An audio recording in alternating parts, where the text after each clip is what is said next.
ya la leyeron. Cualquier cosa, preguntan.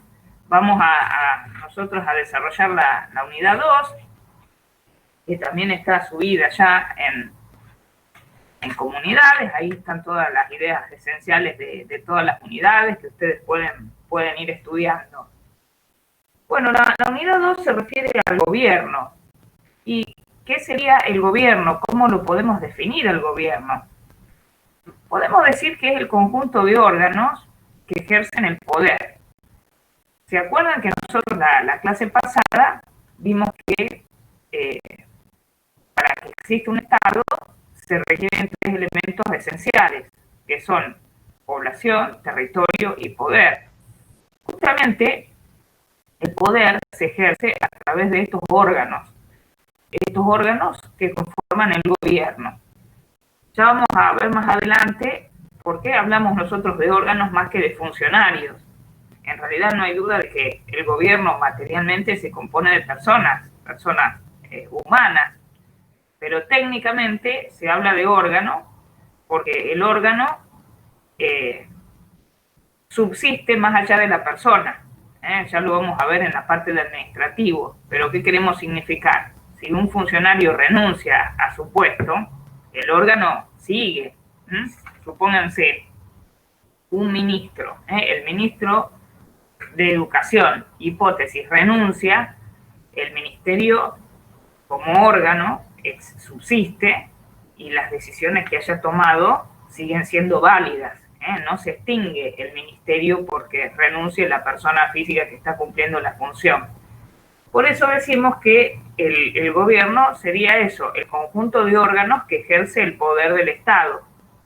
Y por eso incluso nosotros no consideramos que sea gobierno uno de los elementos del Estado, porque en definitiva se subsume adentro del poder, ¿sí? Hay algunos autores que dicen que para que exista Estado debe haber población, territorio, poder y también nombran al gobierno. Para determinar las formas de gobierno, hay distintas clasificaciones de las formas de gobierno. Antiguamente se tenía en cuenta el interés que se perseguía o el fin que perseguía el gobernante. Y entonces se hablaba de un gobierno que podía ser en interés general, o sea, para el bien común, o un gobierno para el bien del gobernante.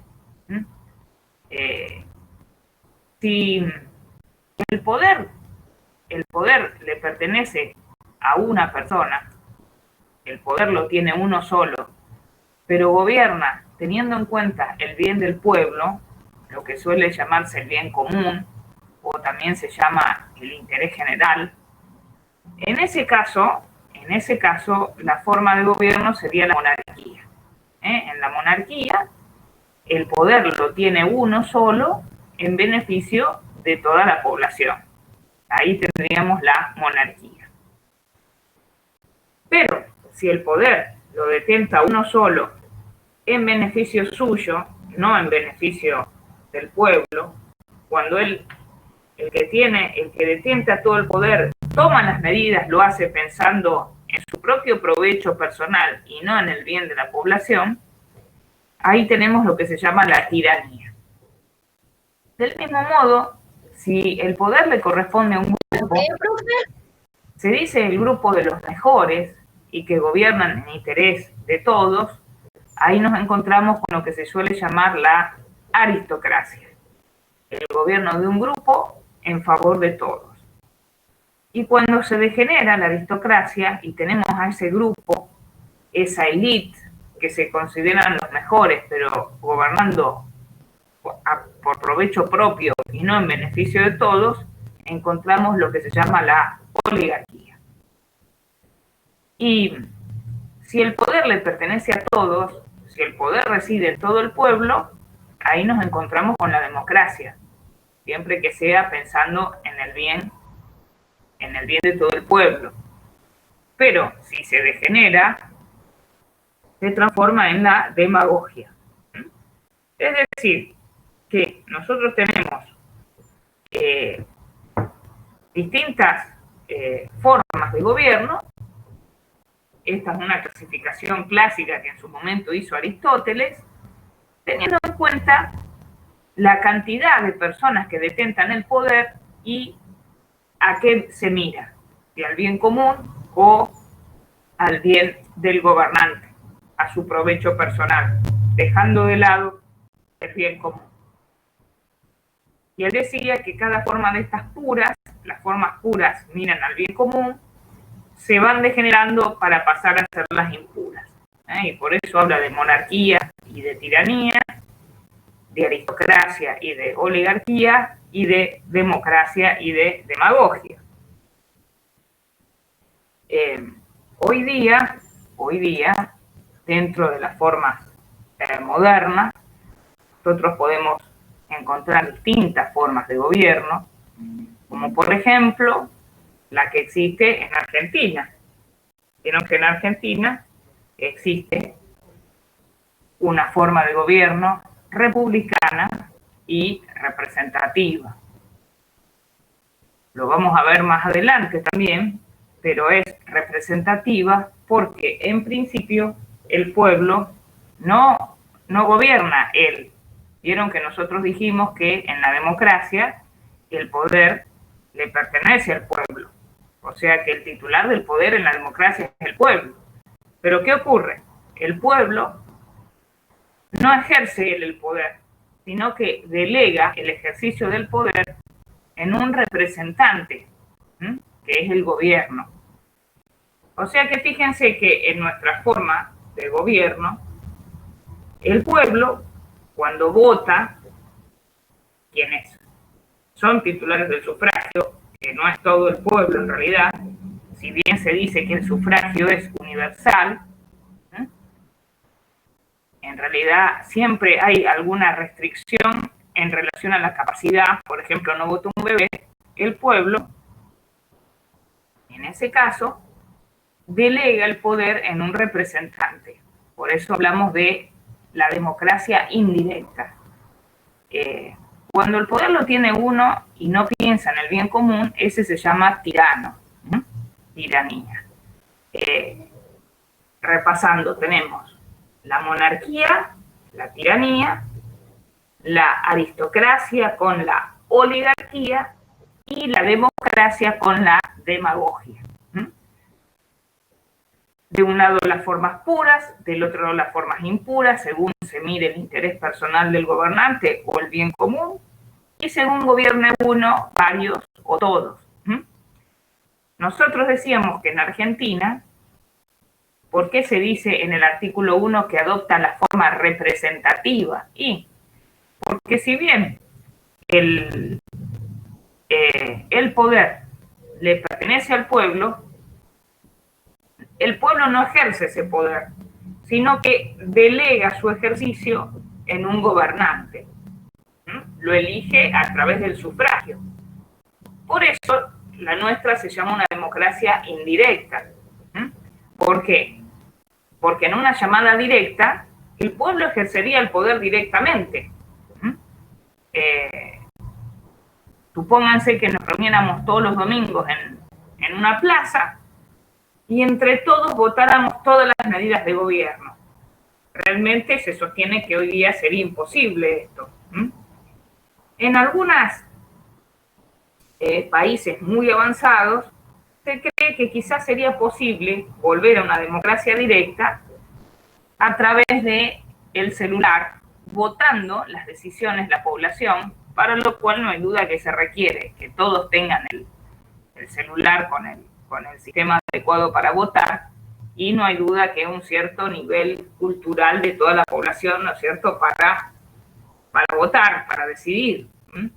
Pero a veces se cita como ejemplos de la democracia directa en Suiza unas pequeñas poblaciones que se llaman los cantones, pero creo que hoy prácticamente ya la democracia directa no existe en ninguna parte del mundo. En todos lados es la indirecta. Las formas de Estado, para poder determinar las formas de Estado, nosotros tenemos que tener en cuenta los elementos del Estado. Si nosotros analizamos el poder en relación al territorio, ¿se acuerdan que teníamos poder, población y territorio? Si nosotros relacionamos el poder en relación al territorio, nosotros podemos encontrar tres formas de Estado. Podemos encontrar el Estado unitario, el Estado federal o la confederación. Estas tres formas de Estado son vinculando el poder con el territorio. Y según se dé una mayor o menor centralización del poder en el territorio. ¿Se entiende esto? En el Estado unitario, ¿por qué se llama unitario? Porque todo el poder está centralizado territorialmente. En un Estado llamado unitario, hay un centro de poder que decide todas las decisiones políticas más importantes. ¿Sí? Por eso se lo llama unitario. Podrá haber reparticiones, sí, pero serán meras delegaciones administrativas sin ningún tipo de decisión. Esto es como vieron cuando, por ejemplo, uno hace un trámite en una obra social y le dicen, tiene que decidir, todos los papeles se mandan a Buenos Aires, ahí se decide todo. Bueno, eso sería una organización unitaria. En el Estado unitario, unitario viene de uno, el poder se encuentra centralizado en un único centro, valga la redundancia, de poder dentro del territorio. Por ejemplo, Uruguay es unitario en su organización. Cuidado, no tomen unitario como sinónimo de abusador o despótico. Es una forma de organizar el Estado. En el llamado Estado federal, ese poder se descentraliza. ¿Qué quiere decir descentralizar? Quiere decir que se saca de ese centro de poder, se sacan como si fueran gajos. Y entonces encontramos una descentralización territorial del poder. Y encontramos un Estado nacional que es soberano y las provincias que son autónomas. La soberanía consiste en el poder político más amplio. El Estado soberano quiere decir que no reconoce ninguno por encima de él. El Estado soberano tiene lo que se llama una plena autodeterminación en sus decisiones. Los estados autónomos, que son las provincias, también tienen un poder político, y es un poder político muy, muy importante, pero menor. Esto surge del artículo 5 de la Constitución, que si leen 3 artículos por noche, vieron que ese es el consejo para dormir, 3 artículos por noche, a la segunda noche ya lo leyeron. Las provincias se dictan sus constituciones provinciales, pero tienen que acatar ciertos principios de la Constitución Nacional. Por ejemplo, las provincias tienen que respetar la forma republicana de gobierno.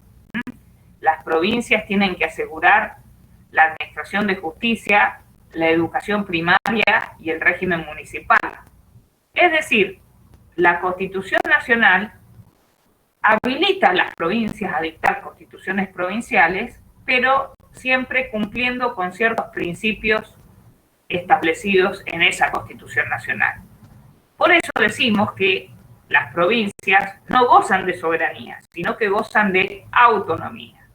Tienen un poder político, pero más chiquitito que el poder político que tiene la nación. Una provincia no es independiente. ¿Vieron cuando a veces se dice que hay provincias que se independizarían? Eso es imposible, porque en el Estado federal se dice que hay una unión indestructible de estados. Claro, esos estados chiquititos son las provincias. Incluso algunas existían antes de que se forme el Estado Nacional, otras se crearon después. Pero estas provincias, estos estados provinciales que tienen poder político, no tienen una plena autodeterminación. En muchas cuestiones tienen que adecuarse a lo que establece la Constitución Nacional, ¿sí? Entonces, repasando, en el Estado unitario hay una centralización del poder, por eso se llama unitario. Hay un centro de poder, y ese centro de poder está en un lugar del territorio plenamente centralizado donde se deciden todas las decisiones más importantes, ¿sí? Después tenemos el Estado federal, que es el que vimos recién, en el cual hay una descentralización del poder,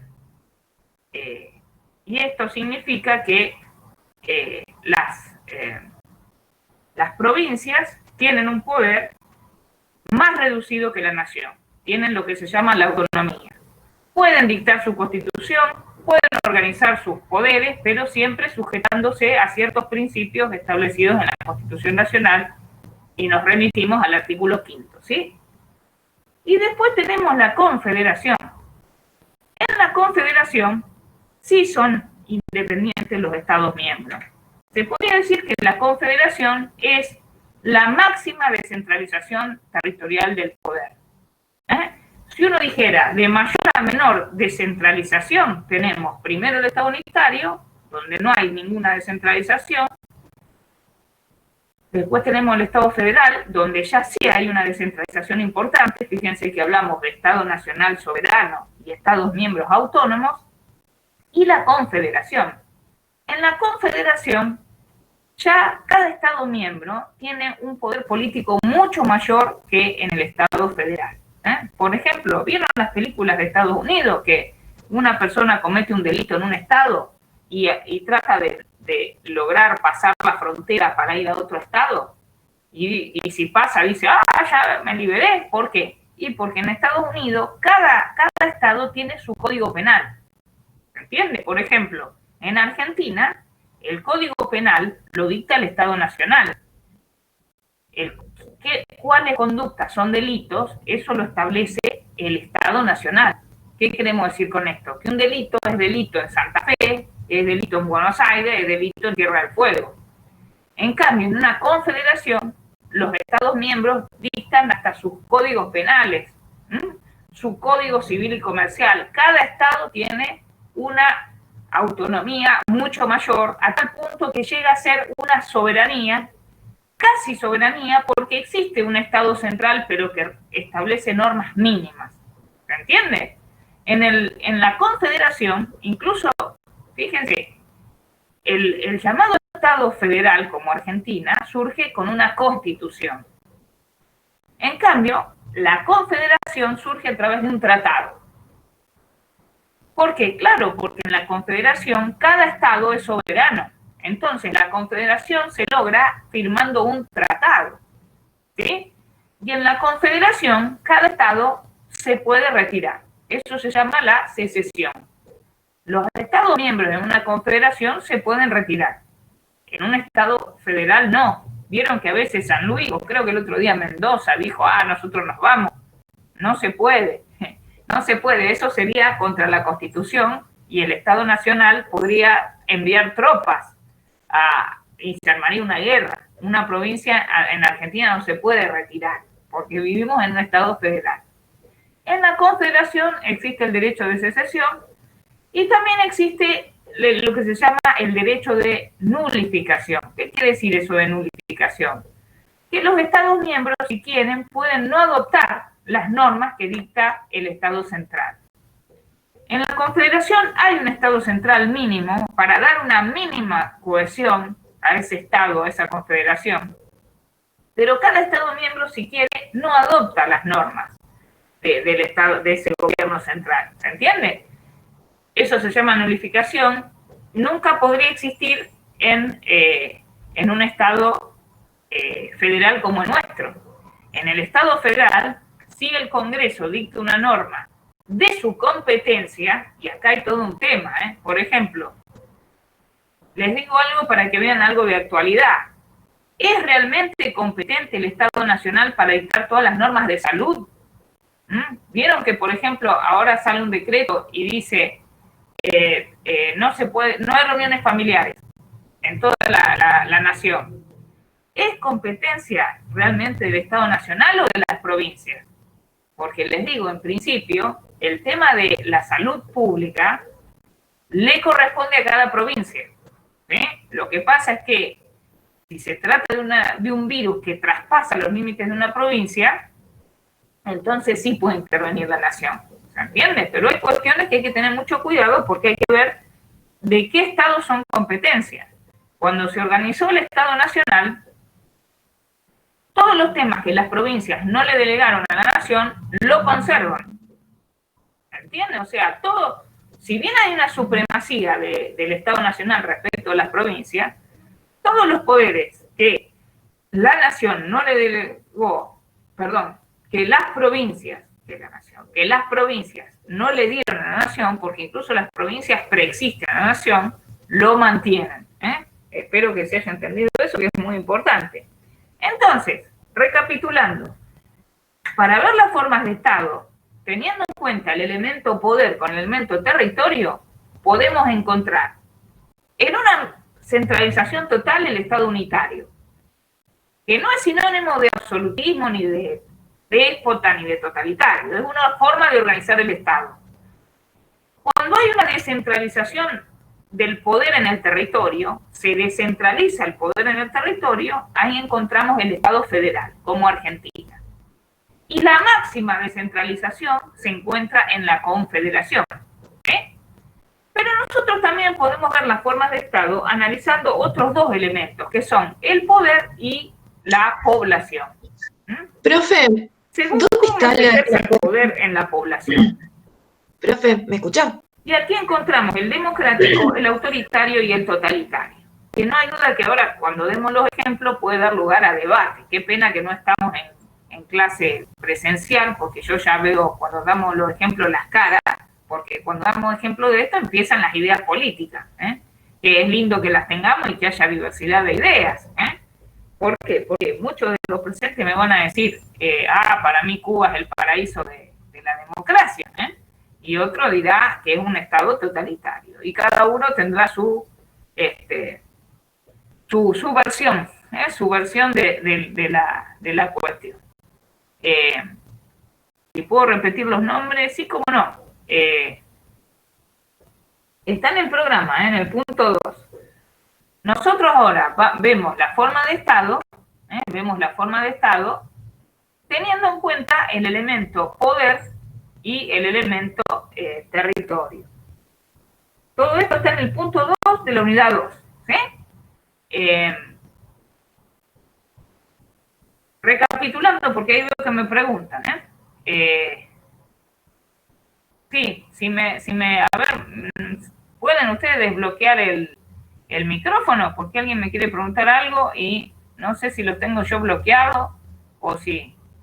A ver, intenten desbloquearlo y me preguntan, no hay problema.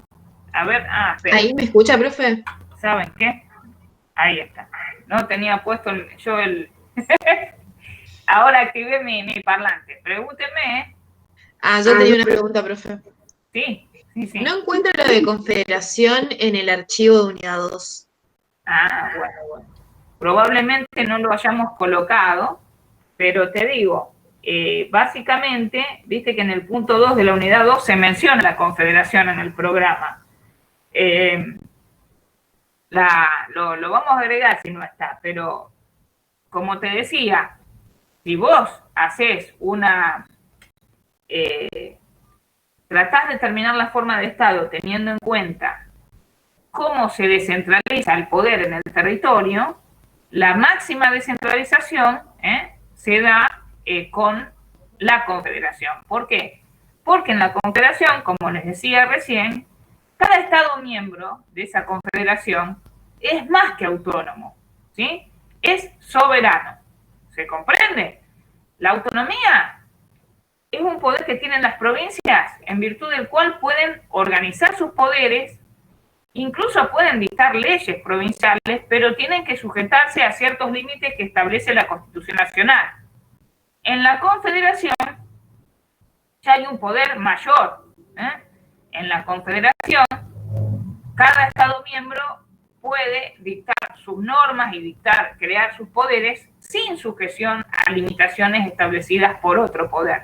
¿Se entiende entonces la diferencia entre Confederación y Estado federal? ¿Existe, profe? ¿O hay algún país que se organiza así? En realidad, Estados Unidos tiende más a la Confederación. Si bien a lo largo de la historia lo ha mitigado, y su constitución de inicio, incluso te digo, la constitución de Argentina también tendía a la Confederación. Lo que pasa que después vieron que les conté que se ayornó a la idiosincrasia nuestra y se decidió hacerla más federal a la organización. Pero, por ejemplo, Estados Unidos es más confederal porque es mucho más descentralizado. Confederación pura no, no, pero más descentralización que en Argentina sí existe. Bueno, acá Santiago me dice, yo tengo la unidad 1 y 5. Bueno, en comunidades están todas las unidades, en donde dice, creo que dice algo así como material bibliográfico o algo así, el icono donde tienen que entrar, y la pueden encontrar. Si quieren después las ponemos también en el guaraní. Me imagino que ahí también las podemos colocar, por si no entran a comunidades. En el campus comunidades las pusimos a todas, incluso las pusimos en el cuatrimestre anterior, así que están todas ahí. Bueno, entonces estábamos hablando de que si nosotros analizamos el poder, pero con la población, según se ejerza ese poder con mayor o menor fuerza, podemos encontrar un Estado democrático, un Estado autoritario o totalitario. Esto es según cómo se ejerza el poder respecto de la población, ¿sí? En un Estado democrático se van a respetar las libertades, se va a permitir el ejercicio de los derechos, no va a haber trabas al ejercicio de los derechos, en plenitud. En la democracia, como dijimos antes, el poder le pertenece al pueblo, puede delegar su ejercicio en un representante que lo va a ejercer con los límites que establezca la Constitución, pero se respeta plenamente lo que se llama el Estado de Derecho. O sea, el Estado se autolimita a sí mismo a través del derecho y se respetan todas las libertades en una democracia. Ya pasamos a un régimen autoritario cuando se empieza el Estado ejerce su poder de una forma ya más absorbente, ya se inmiscuye en ciertas cuestiones de los habitantes y con una finalidad. La finalidad es mantenerse en el poder. O sea, el Estado autoritario va a empezar a reglamentar ciertos derechos en forma mucho más fuerte que un Estado democrático, y lo va a hacer para mantenerse y perpetuarse en el poder. ¿Sí?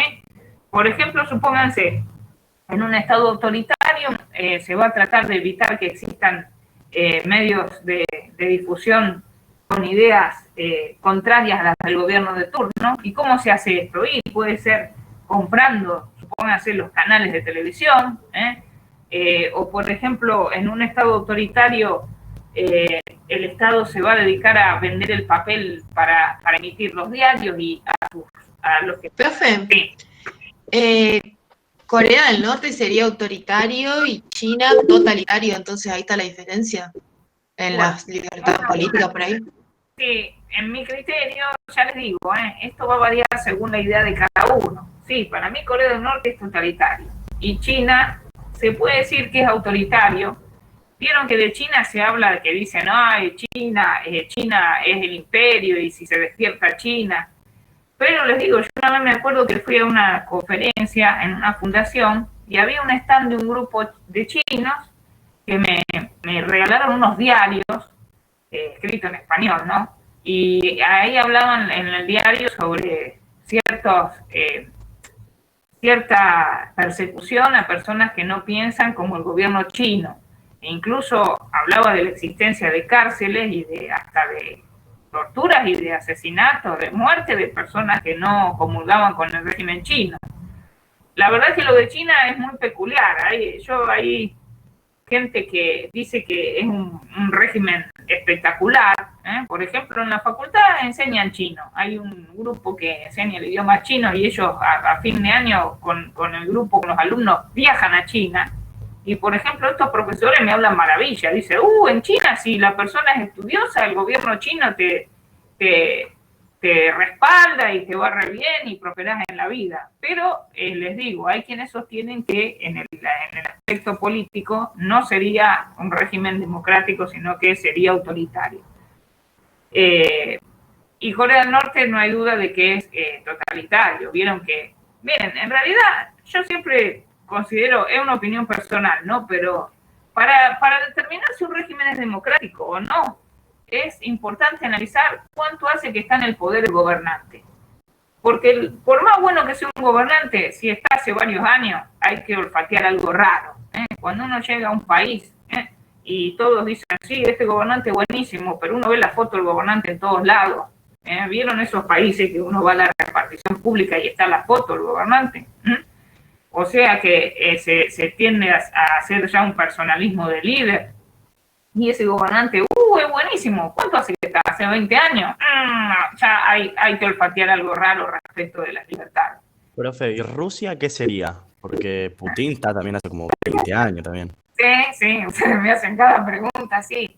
Miren, una opinión personal, no, cada uno tómelo como quiera, porque en realidad, desde mi óptica, la libertad no se puede escindir. Vieron que hay gente que dice, se puede ser liberal en lo económico y no liberal en lo político, o a la inversa. Se puede ser liberal en lo político y que el Estado intervenga en lo económico. No, para mí la libertad es una sola y no se la puede estar dividiendo. No hay duda de que Putin también es un régimen un tanto raro, ¿no es cierto? Porque uno diría así, y bueno, si el pueblo lo elige, es la voluntad del pueblo, están todos contentos, es muy buen gobernante, gobernará por siempre. Pero les digo, no deja de ser un poquito siempre dudoso cuando alguien está muchos años en el poder. Pero sí dan los ejemplos concretos, que son muy interesantes, no hay duda. Como les decía, en el régimen autoritario, por ejemplo, supónganse, el Estado vende el papel prensa, entonces no se lo vende al opositor, o el Estado dice, estos libros que vienen importados tienen una tinta que causa enfermedad, no van a entrar. Y es mentira, son libros de ideas que no quieren que se lean, ¿entienden? O, por ejemplo, qué sé yo, va a ser lo que se llama propaganda subliminal, va a pasar en una fútbol, abajo va a ser propagandas, propagandas de lo que está haciendo el gobierno, porque una cosa es la publicidad del autogobierno y otra es la publicidad de la politiquería barata. ¿Vieron cuando vienen las elecciones que siempre el gobierno que está de turno hace propaganda? Hicimos tantas cosas, hicimos lo que hay que hacer, bueno, eso no es publicidad de todo el gobierno, eso es politiquería barata, porque esas publicidades que el gobierno de turno las hace largas, las estamos pagando todo el pueblo, o sea, no la paga el gobernante. No le estoy hablando de los segundos que dan, que a veces hasta da pena. Vieron que a veces un partido chiquitito, el candidato larga un rollo porque tiene unos segundos de publicidad gratuita. Yo le estoy hablando de esas publicidades pomposas que suelen hacer los gobiernos de turno, porque es lo paga todo el pueblo. Un minuto me acuerdo una vez yo había averiguado, un segundo, no sé cuánto, de televisión de un canal importante, fortuna lo que sale, ¿no es cierto? Bueno, entonces, en el gobierno autoritario, siempre se va a tratar de ir restringiendo de a poco derechos para mantenerse en el poder. Sobre todo va a ser de índole de derechos políticos. Y, por ejemplo, para un Estado autoritario nada mejor que los medios de comunicación. ¿Por qué? Porque ahí es donde la gente escucha o puede escuchar otra versión que no le gusta a un Estado autoritario. Y les digo, el Estado autoritario a la larga siempre termina totalitario. ¿Por qué? ¿Se acuerdan que cuando vimos el elemento poder, yo les había dicho que para mí era como el dulce de leche? El que empieza, dice, bueno, le voy a dar esta noche, siguiendo a Cormillot, voy a agarrar una sola cucharita, y después uno dice, agarro 2 y agarro 3 y lo voy a alisar, y uno no termina hasta que el carrito no se terminó. Y el Estado autoritario empieza a reglamentar, empieza a restringir derechos, y a la larga va a ser totalitario. ¿Y qué quiere decir totalitario? El totalitario ya abarca todo, por eso es totalitario, hasta los aspectos más recónditos de la personalidad del ser humano. Por ejemplo, en un Estado totalitario, el Estado te da las toallitas higiénicas, ¿vieron las toallitas de las chicas? Y si uno dice, yo sangro mucho, mira, vos te tocan 5 toallitas por mes, arreglátela. Otra dice, yo sangro poquito, tenés también 5 toallitas por mes. En el Estado totalitario te van a decir, podés tener un hijo, podés tener 2 hijos, no podés tener hijos. En el Estado totalitario ya no vas a elegir tu carrera. Vieron que ustedes dijeron, lo habrán pensado mucho en su vida. Yo voy a seguir contador, yo voy a seguir licenciado, yo voy a seguir licenciado en administración. Uno medita qué quiere ser en la vida. Y uno lo tiene que pensar bien porque después va a vivir de eso. Y trabajar, no es lindo trabajar. El que dice el trabajo es salud, está. Trabajar siempre implica sufrimiento. Entonces uno va a trabajar de lo que le gusta en la vida, seamos sinceros. Por eso uno piensa bien la carrera que va a seguir en la vida. Ustedes ya están un poco trabajando hoy a la mañana escuchando esta clase, que ustedes dicen, ¿para qué me pusieron este derecho en la carrera? Me lo quiero sacar de encima, no me gusta. Bueno, eso ya es un trabajo. Entonces, en un Estado totalitario ustedes van a la facultad a anotarse y el Estado le dice, no, discúlpame, pero por el bien del pueblo, por el bien del espíritu del pueblo argentino, ya hay muchos contadores. Así que no, el Estado ha decidido que no van a estudiar ahora contador. Vos vas a ser enfermera. Y la alumna dice, pero yo no puedo ver la sangre, me desmayo. Lo lamento. Vos sos enfermera porque lo quiere el Estado. Y les digo, a veces los derechos se valoran cuando se pierden. Cuando no se tienen es cuando más uno se da cuenta. Por ejemplo, fíjense ahora la libertad de circulación. Más allá de si está bien o no su limitación, que yo en principio la apoyé y consideré que si es para proteger la salud está bien, pero claro, tenía que ser cuarentena, o sea, tenía que ser por un tiempo, no más allá de los 40 días. Ahora se sufre bien en carne propia lo que es la restricción a la libertad, porque tenemos restricciones a la libertad de circular, y no quiero decir con esto que estemos en un gobierno, un régimen totalitario, lejos de eso, pero a veces cuando no se tiene una libertad es cuando realmente se siente y uno se da cuenta de lo que es la libertad. Por ejemplo, en un gobierno de facto, capaz que entraban en una casa y quemaban los libros que tenía una persona, una barbaridad, ni qué decir de llevar preso a alguien. Eso denota lo que se da cuando un gobierno ejerce en forma abusiva y absolutamente inconstitucional el poder, ¿sí? Pero, volviendo a la diferencia entre democrático, autoritario y totalitario, según cómo se ejerce el poder en relación a la población. Si hay un mayor respeto de la libertad y de los derechos, o si directamente en el totalitario no existe ningún respeto. Bueno, en Argentina, la forma, el artículo 1 de la Constitución dice que la nación adopta para su gobierno la forma representativa, republicana y federal. Justamente decíamos, es representativa porque el pueblo no ejerce el poder en forma directa, le está delegando su ejercicio a su representante, que es el gobernante. El gobernante en realidad es un servidor y el gobernante tiene que ejercer su poder siempre respetando las limitaciones que establece la Constitución, ¿sí? Si bien les digo que en 1994 se han establecido algunas formas que suelen llamarse semidirectas, porque de alguna forma el ciudadano participa de algunas cuestiones de poder, pero en principio la forma de nuestra es representativa. Republicana, la forma republicana se diferencia de lo que sería la monarquía. En la forma republicana de gobierno hay una serie de características esenciales que hacen que estemos frente a una república como forma de gobierno. Una de las características más importantes de toda república es que el poder se divide. En realidad, los estudiosos más modernos sostienen que el poder es uno solo y que más que dividirse habría como separación de funciones, o sea, no división de poderes. Vieron que en nuestro sistema constitucional, nosotros vamos a ver que en la parte orgánica de la Constitución tenemos 3 poderes: legislativo, ejecutivo y judicial. Y hay una división, o en la doctrina moderna se habla que hay funciones separadas.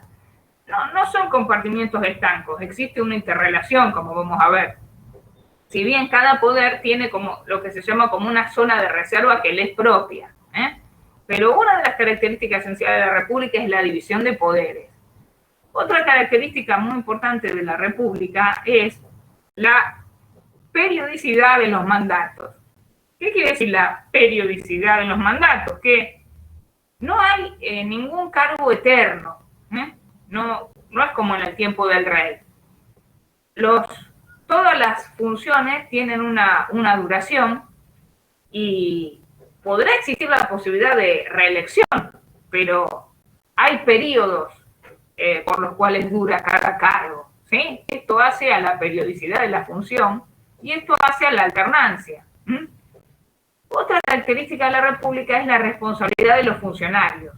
Los funcionarios públicos responden por sus actos. Ya vamos a ver que puede haber distintos tipos de responsabilidad.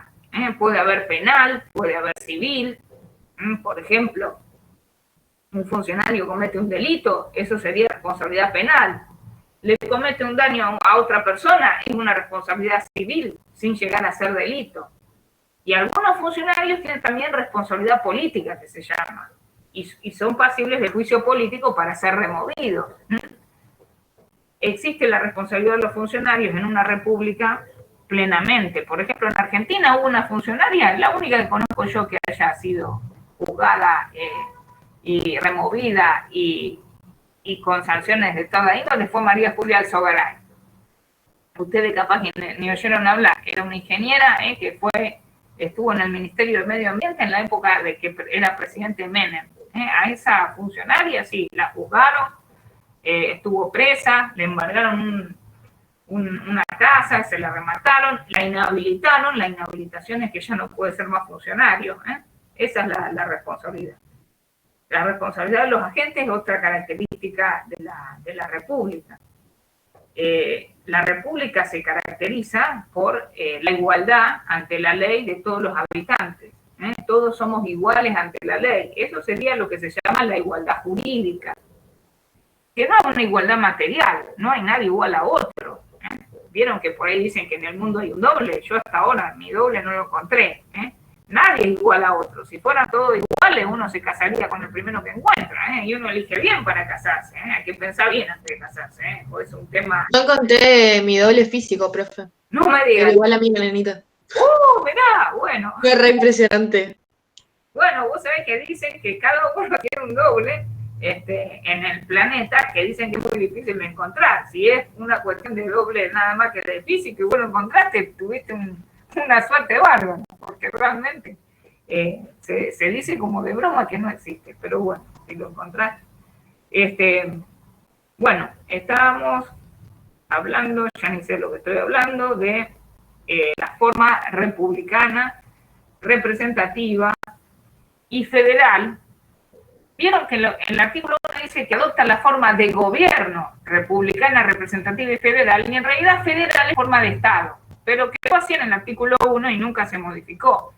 En realidad la forma de gobierno, si uno dijera cuál es la forma de gobierno, es representativa y republicana, y federal es forma de Estado. nos remitimos a lo que ya dijimos, en nuestro sistema el Estado Nacional es soberano, las provincias son autónomas, y hay un reparto de competencias, que creo que está en el resumen un poco rebuscado, porque está tomado de Vidal Campos, que es un capo, pero bueno, él suele hablar de ciertas relaciones, porque uno para determinar las competencias, o sea, qué le corresponde al Estado Nacional y qué le corresponde a las provincias, uno podría decir así, que hay facultades que son concurrentes, o sea, que son de los dos estados, y hay facultades que son de cada uno. Vidal Campos, si mal no recuerdo, creo que está así en el apunte, habla de relaciones de coordinación y de subordinación. Él dice que hay relaciones en las cuales se ve la superioridad que tiene el Estado federal, por eso decimos de subordinación, respecto de las provincias. Por ejemplo, supónganse, lo vamos a ver más adelante, pero si una provincia no cumple con esos límites constitucionales que establece la Constitución Nacional, la nación podría ordenar la intervención federal, que se llama. Vieron que nosotros dijimos recién que por el artículo 5º cada provincia tiene que asegurar su régimen de justicia, su poder judicial. Si una provincia, su poder judicial no anduviera bien, que hubiera muchas denuncias de que el poder judicial de una provincia no funciona bien, la nación podría nombrar un interventor, que esto en realidad lo tiene que decidir el Congreso, para intervenir el Poder Judicial de una provincia. Hay que tener mucho cuidado, pero ahí vemos la relación de subordinación. Ahí me dice a Ariana que en el comunismo no hay Estado. Sí, en realidad el comunismo, la idea comunista en su última etapa terminaba con una anarquía. Es cómico porque yo tengo muchos amigos que tienen una postura que se llama anarcocapitalista, ¿no es cierto? Bueno, y el comunismo, Marx, si ustedes lo leen, al final termina de que el Estado ya no tiene razón de existir. Termina también en una anarquía, lo que pasa es que no se dio esa última etapa. Pero bueno, volviendo a lo que nos ocupa ahora, yo porque estoy leyendo acá lo que me ponen en el chat, estábamos hablando de ya me pierdo, no sé lo que estoy hablando. Estábamos hablando de la República, no, del Estado Federal. De las relaciones propias de subordinaciones. Y hay otras que llama Vidal Campos, que es un capo, pero honesto, la verdad, él habla de inordinación. ¿Por qué inordinación? Porque en vez de darse una subordinación, trabajan de común acuerdo Estado federal y provincias. Y él habla de cierta inordinación normativa cuando tienen que dictar normas trabajando los dos estados a la vez, u orgánica cuando se crea un órgano de común acuerdo. Por ejemplo, supónganse, nosotros ya vamos a ver, en la unidad 3 lo vamos a ver, que para ciertos tributos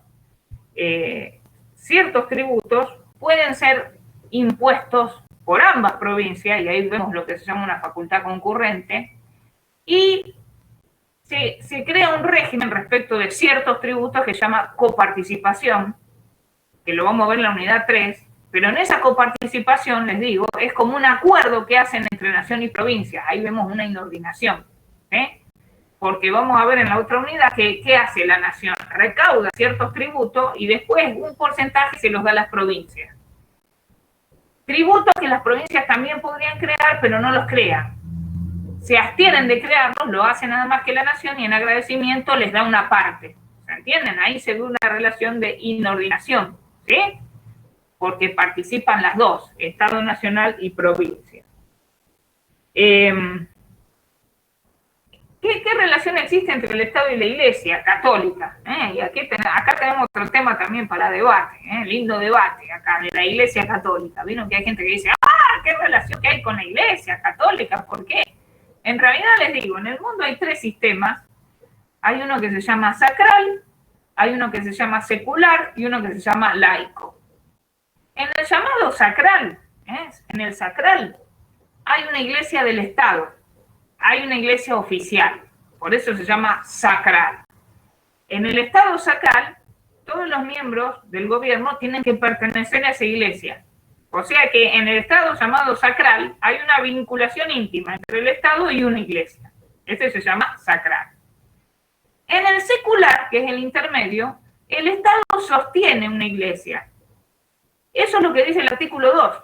Fíjense, en el artículo 1 se establece la forma de gobierno que adopta la nación. Y en el artículo 2 se dice el Estado sostiene la Iglesia Católica Apostólica Romana. Sostiene. ¿Y qué quiere decir ese sostiene? ¿Qué quiere decir? Para algunos quiere decir que moralmente la apoya. O sea, que ¿qué quiere decir esto? Y si hacemos un acto patrio, supónganse ahora el 17 de agosto, hacemos un acto patrio, invitamos a que venga al acto un representante de la Iglesia Católica. No invitamos del resto de las iglesias, solamente de la católica, que venga un representante al acto patrio. Eso sería sostener moralmente la Iglesia Católica. Pero está otro sector, y ahí seguro que van a estar todos los curas, que ¿qué entienden? Que sostener quiere decir, esa sería la interpretación de mi hija. Si yo llamara a mi hija y le dijera, te sostengo, diría, bueno, mamá, ¿cuántos mangos me da por mes? La mesada. La de 21 me anda pidiendo la mesada ahora, porque ahora está de onda eso de dar un sueldo mensual. Mis amigas me dicen, no, dáselo porque así voy a aprender a administrar. Yo sé que se lo voy a dar y a los 15 días me juego que me voy a pedir doble mesada. Bueno, para el secular, cuando dice el Estado argentino sostiene la Iglesia Católica Apostólica Romana, para una postura quiere decir que es un sostenimiento también económico.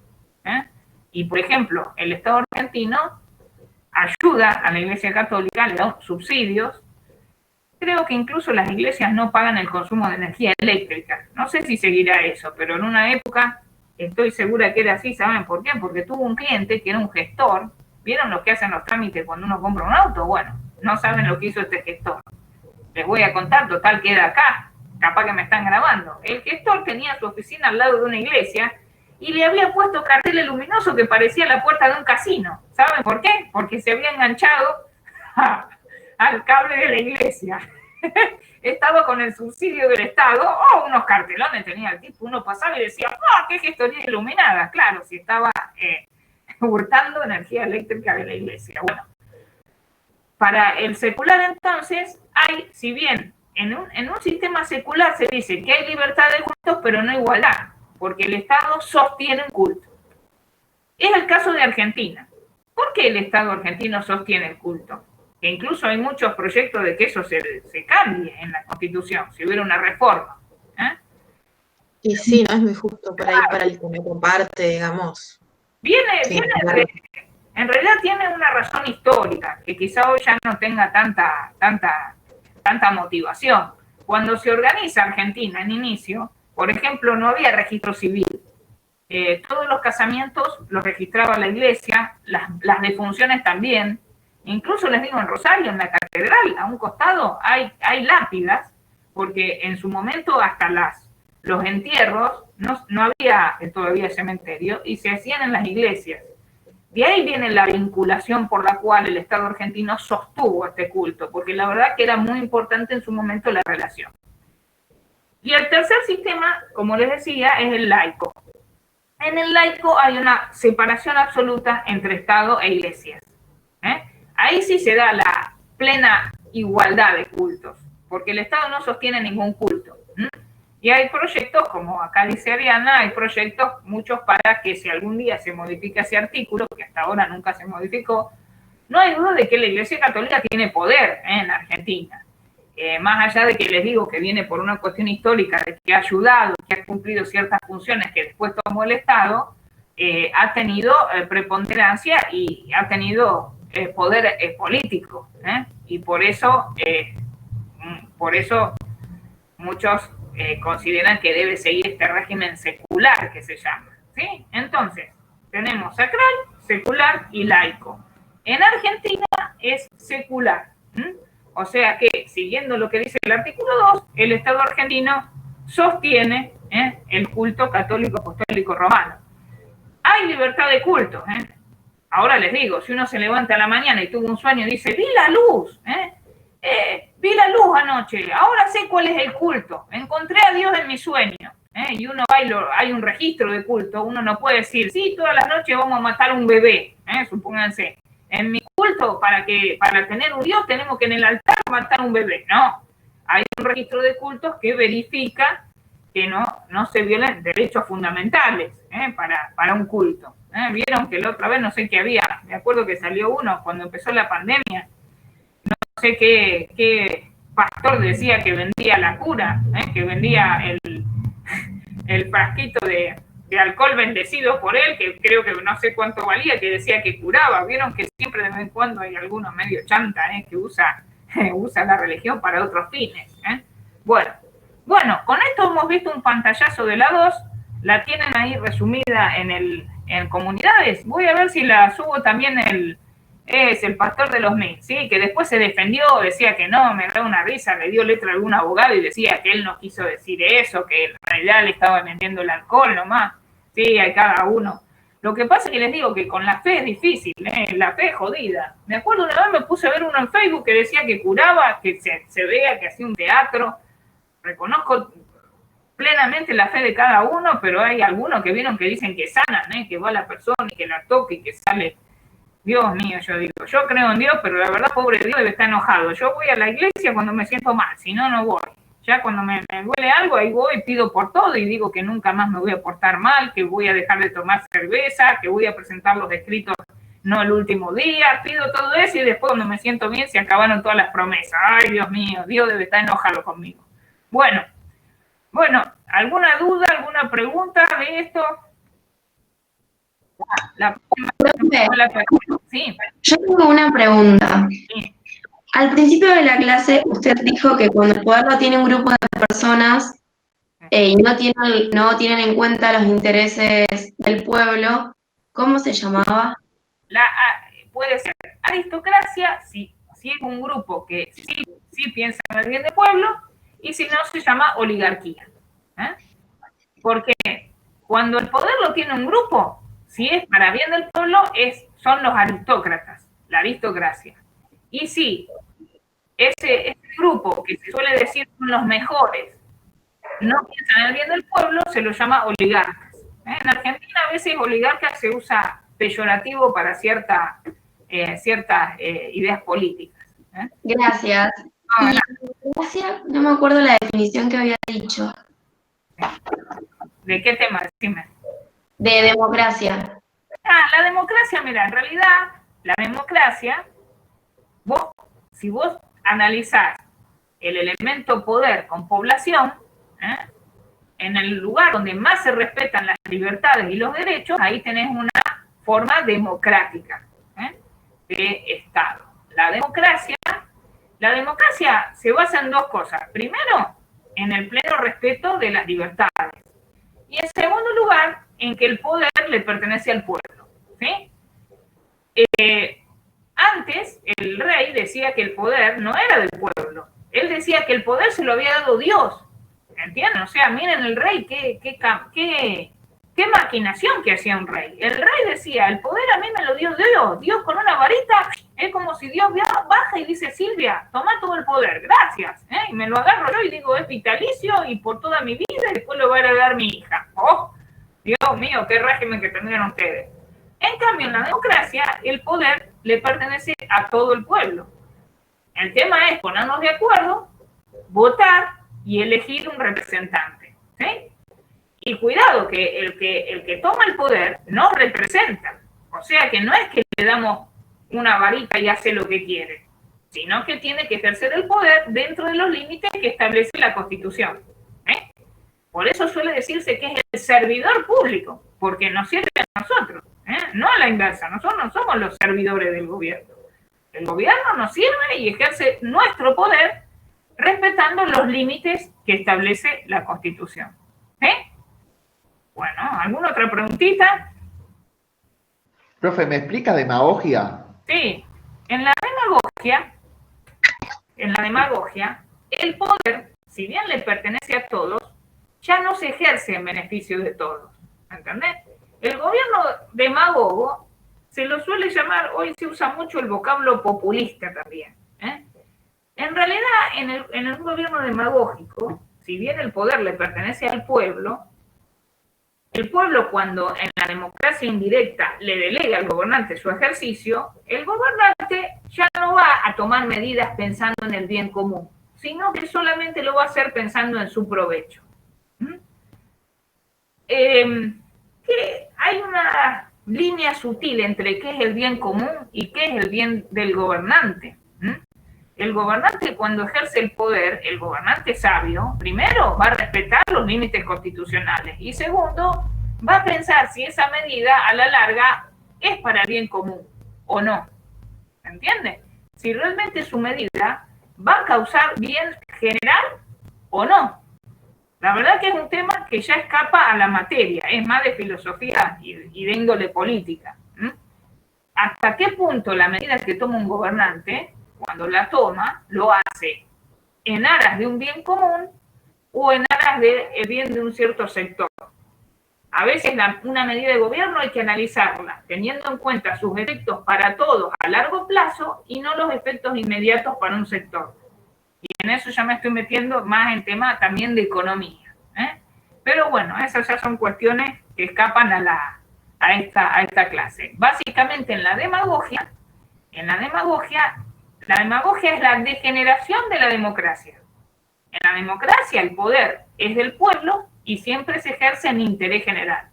En la demagogia, si bien el poder le pertenece al pueblo, ya se ejerce para beneficio del gobernante de turno, al cual el pueblo le dio el ejercicio del poder, pero no le dio un poder omnímodo. En realidad el sistema, les digo, si el gobernante respeta los límites constitucionales y la Constitución es linda como la nuestra, anda todo bien. El problema está cuando el gobernante no cumple con la Constitución, porque la Constitución establece todo un sistema jurídico, político, económico, tributario.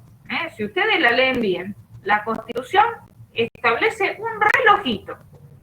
Si el gobernante la obedece, si el gobernante de turno cumple con la Constitución, no habría ningún problema. Si ustedes ahora cuando vayan estudiando la Constitución y todos los días lean una noticia, confronten para ver si realmente se cumple o no con los preceptos constitucionales, si el gobernante está realmente cumpliendo o no con la Constitución. Bueno, ¿alguna otra preguntilla? Hoy me hicieron pasear por Rusia, China. Profe. Las preguntas tuvieron, sí. ¿Qué tal?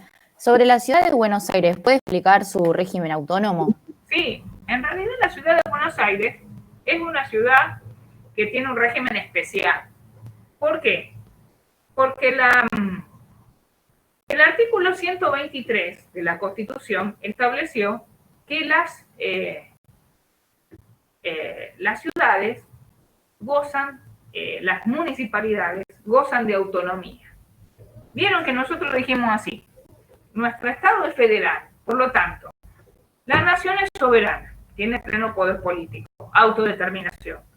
Las provincias son autónomas. ¿Qué quiere decir esto?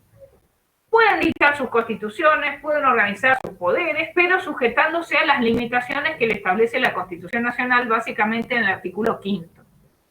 Entonces uno diría, y bueno, las municipalidades, ¿qué son? Antes de la última reforma de 1994 se decía que las municipalidades eran autárquicas. ¿Qué quiere decir esto? Vieron que dijimos que la soberanía es un poder político, el máximo. La autonomía es un poder político más chiquito. Y la autarquía es nada más que un concepto administrativo, ya no es un poder político. El ente autárquico solamente se puede administrar a sí mismo, pero no se organiza a sí mismo. Cuando se crea un ente autárquico, toda la estructura de ese ente viene de otro. ¿Se entiende? En realidad el ente autárquico es una descentralización administrativa. Ya lo vamos a ver en la parte administrativa. La administración central se hace como un triángulo grandote y cuando de ese triángulo se saca uno más chiquito, se descentraliza, ahí se crea la entidad autárquica. Hasta antes de la última reforma, muchos consideraban que siguiendo ese orden se decía Estado Nacional Soberano, provincias autónomas, municipios autárquicos. Pero en 1994, con la reforma, se estableció en el artículo 123 se establece que los municipios gozan de autonomía, pero que es una autonomía reglada en su alcance. ¿Qué quiere decir esto? Que los municipios tienen una autonomía, pero no la misma autonomía de las provincias, más chiquitas. Cada provincia va a dictar o va a reglamentar el alcance de esa autonomía. Y a su vez, en esa misma Constitución, se estableció que la ciudad de Buenos Aires tenía un régimen especial. Por eso se la llama ciudad autónoma. Esa ciudad, la de Buenos Aires, tiene una autonomía mayor que el resto de las ciudades. ¿Por qué? Porque en la ciudad de Buenos Aires sí hay división de poderes. ¿Sí? Hay un jefe de gobierno que es elegido por el pueblo, hay un poder legislativo, que es como un congreso, y hay un poder judicial. En la ciudad de Buenos Aires. Es tan autónoma que se dictó la Constitución de la ciudad de Buenos Aires. ¿Sí? Ahí sí se da la autonomía. Se le dio un estatus especial a esa ciudad y se lo estableció en la misma Constitución Nacional. Antes el que era el jefe de la ciudad de Buenos Aires era elegido por el presidente. ¿Por qué? Porque en la ciudad de Buenos Aires se encuentra la capital. Entonces, el presidente elegía al que era como el intendente de la ciudad de Buenos Aires. En 1994, otra de las reformas que se hizo fue darle ese estatus especial a la ciudad de Buenos Aires. Esa sí que es plenamente autónoma. Claro, en realidad, justamente, siempre para decisiones muy importantes se requieren los 2/3 de ambas cámaras. Ahí me preguntan para otorgar autonomía. Porque, incluso les digo más, podría pasar que la capital se traslade. Hubo ya proyectos de traslado en su momento. Imagínense que trasladar la capital sería un gasto, porque estaríamos hablando de crear otro edificio de Congreso o un montón de oficinas. Entonces, algunos creen que de esa forma se va a alentar la producción en alguna zona. El tema es que cuando el que produce es el Estado, y esto es una opinión personal, en realidad el que paga es el pueblo. ¿Vieron la obra pública? Vieron que se dice, con la obra pública vamos a generar mucho movimiento. Pero ¿de dónde sale la obra pública? ¿Quién paga la obra pública? ¿La paga Papá Noel? Papá Noel tira los de obra pública o el pueblo a través de los impuestos. Bueno, ¿alguna otra pregunta? Ahí David, que dejó el micrófono abierto, debe estar peleando con alguien, no sé qué le está pasando, siente unos ruidos raros. ¿Alguien más tiene alguna preguntilla por aquí? Profe, no me quedó muy claro la parte de inordinación.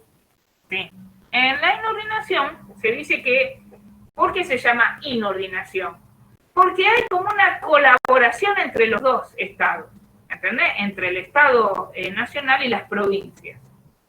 Esa colaboración puede dar lugar a que se crean órganos en común o a dictar normas en común. Por ejemplo, en la unidad 3 nosotros ya vamos a ver que hay una ley que se llama de coparticipación, que es un tema tributario, que esa ley es una de las pocas leyes que las hace el Congreso, pero después la aprueba cada provincia. ¿Entienden? En general las leyes de la nación las dicta el Congreso. Sin embargo, la llamada de coparticipación tiene que dictarla el Congreso Nacional y cada provincia que adhiere a esa ley la aprueba. Ahí ves la inordinación, ¿entendés?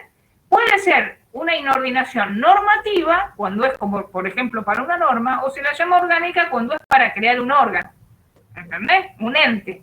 Por ejemplo, en el mismo tema de la coparticipación, se crea un ente que se llama Comisión Federal de Impuestos, creo que se llama. Porque acá, cuando creamos un órgano, le ponemos lindo nombre. En Argentina siempre buscamos, y que quede una sigla, ¿vieron? Tipo Cedronar, Uno dice, ¿qué será eso? Y capaz que no hacen una goma y tienen unos sueldazos. Bueno, la Comisión Federal de Impuestos vigila que se cumpla con la ley de coparticipación, que en la próxima clase la vamos a ver, ¿sí? Les voy a explicar que en realidad es muy sencillo, pero lo vamos a ver la. Bueno, ¿alguna otra cuestión para preguntar hoy? ¿Alguna otra duda? Profe, ¿ese órgano sería un ejemplo de inordinación orgánica? Sí, la Comisión Federal de Impuestos. Es un ejemplo de inordinación orgánica. Gracias, profe. No, de nada. Ahora cuando veamos la próxima, la tercera, la vamos a ver bien. Bueno, Profe, entonces las relaciones que puede haber entre las provincias y la nación son las de subordinación y inordinación. sí, siguiendo a Vidal Campos. Ahí en el, creo, si mal no recuerdo, el apunte que en esa unidad se hizo tomando Vidal Campos, porque si no hay otra forma más sencilla. Lo que pasa que, bueno, esto lo escribió otro profesor el capítulo de segundo. Bien, que es hablar de que puede haber relaciones de una o relaciones concurrentes. O sea, puede haber facultades propias de la nación, propias de la provincia o de los dos, ¿entienden? Pero bueno, miren, en realidad el tema de las relaciones, esta de provincia y nación, ustedes ahora cuando lean ese punto, mucho no lo van a entender. Lo van a terminar de entender cuando vamos al resto de las unidades constitucionales. Porque en cada una vamos a estudiar estas cosas, ¿entienden? Ustedes ahora, claro, uno le habla de coparticipación, de Comisión Federal o de... Hay otras cuestiones que se pueden ver, intervención federal, estado de sitio, que no lo llegan a entender. Pero cuando veamos el resto de las unidades, lo vamos a entender y van a entender bien cómo son estas relaciones. Bueno. ¿Alguna otra duda? Preguntilla. Aquí veo que hay 107 alumnos, che, qué bárbaro, ¿eh? ¿Estarán todos despiertos? Habría que ver, pongan las cámaras a ver. Ahí veo, Yasmín está escribiendo, che, ahí veo que escribe muy seriamente. Algo está con sus super auriculares, tipo youtuber que tiene. Y bueno, del resto veo algunas fotos muy lindas, Ahí Cami, mirá qué linda foto que sacó ahí. Y tenemos a Malena. Y a ver por acá quién está. Hay un montón. Bueno. Ariana también ahí puso, acá hay una que está, muy bien, ahí está, che, con mate, así me gusta. Yo también ando con mate acá. El mate es muy, muy buen compañero, Yo no tengo un expediente que no tenga una mancha verde. Qué cosa. Me acuerdo que tenía una colega que una vez le abrió un expediente y encontró un sándwich de jamón y queso. ¿Me pueden creer? Se pasó ya la colega, Qué cosa de loco, che. Era más gordita que yo, mi amiga. Le daban los jamón y queso y se había dejado en un expediente. Qué bárbaro. Bueno, nos vemos la próxima entonces, ¿sí? Bueno, No, profe. acuérdense de estudiar por el apunte y cualquier duda preguntan, Y vamos a ver la tercera. En la tercera lo que les aconsejo es leer el artículo 4. Lean el artículo 4, así vamos a la tercera. Ahí lo veo a David que también puso cámara, che. Bueno, nos vemos. Nos vemos. Chao. Chao, profe, gracias. Chao. Profe, nos vemos. Chao. Diego. Chao.